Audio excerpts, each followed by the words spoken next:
Okay, para to sa mga Gusion main na nagbubulag-bulagan kahit niloloko na. Makinig kayo guys.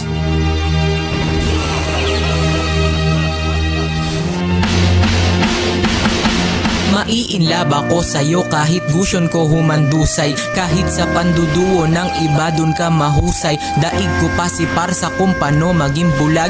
Ang iwanan ng tuluyan ka doon naging duwag.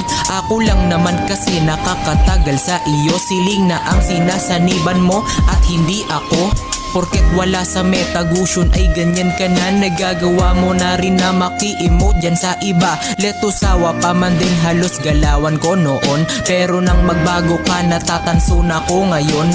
Sa mga dagger ko kalaban lagi na bagsak. Pero nang ipagpalit parang ako yung nasaksak. Sa galawan ko at least ay tila ba nagandahan. Pero nang iwanan mo ko ako yung nakombohan. Pag first ko sabay second agad kong inultihan. Nang di ko na malayang ako yung naretrihan.